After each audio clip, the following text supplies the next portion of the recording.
You seem to indicate that more and more these large companies and their power is a threat to democracy. Yeah. Yes, I think so. You know, I think we're living in an age both of very extreme corporate concentration, but also of new threats to democracy. And it's worth looking back to the past and see whether those things are linked. I think we have not done enough to control market concentration, and then ultimately that may be very dangerous for democracies around the world. Anything you're hearing out of Del Rahim, for example, that would, in your mind, indicate a willingness to sort of take a look at that issue in a larger framework and potentially bring action? I mean, that clip you just played was actually very mixed. You know, on the one hand, he said, you know, Silicon Valley is alive and well, but it did point out how important it was to take that action against Microsoft. And obviously, he's not going to tip his hand, but I think it could be very important, for example, to take action against Facebook to break up some of their illegal mergers, especially Instagram and WhatsApp, to kind of recharge the innovation environment. I mean, today, if you're trying to get a company started and someone thinks Facebook could just destroy you or copy you, then who's going to fund it? So I think we are in a situation where it's time for another big antitrust case. Michael, given Del Rahim's comments today, given the fact that there have been concerns, regulatory concerns, antitrust concerns, both here but also abroad in places like Europe around these big cap tech names, how should investors be looking at this and investing accordingly?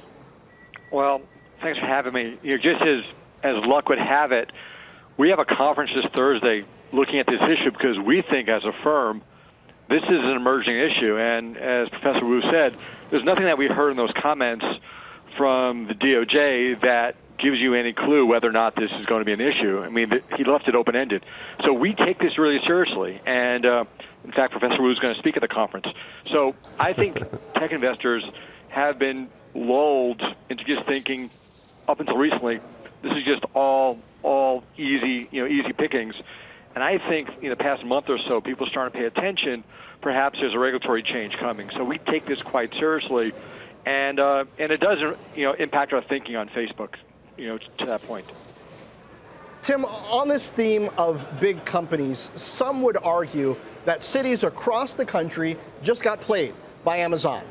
This idea that Amazon was going to put this one shiny new headquarters in some, maybe Midwestern city that could be wholly changed by it. They end up putting it, really not a headquarters, some branch offices in the DC area, the New York area, and an operations hub in Nashville. What does that signal about the influence of large companies? Who's really holding the economic cards here? Yeah, no, I think it signals a lot. You know, I'm into capitalism, and I don't believe in subsidization of companies that are already successful. I don't think they need the help of government to succeed. And, it just shows, I think, when you have companies that are so large and so visible, they're much better at getting government to do what they want. You know, there might be 100 smaller companies that have, in total, the value of Amazon, but they're not able to get together and tell the government to help them out. Just as this sort of visibility, this influence, I think it tends to sort of corrupt the capitalist system, and it's something we need to be worried about, both from a democratic perspective, but also if you believe in capitalism working the way it should.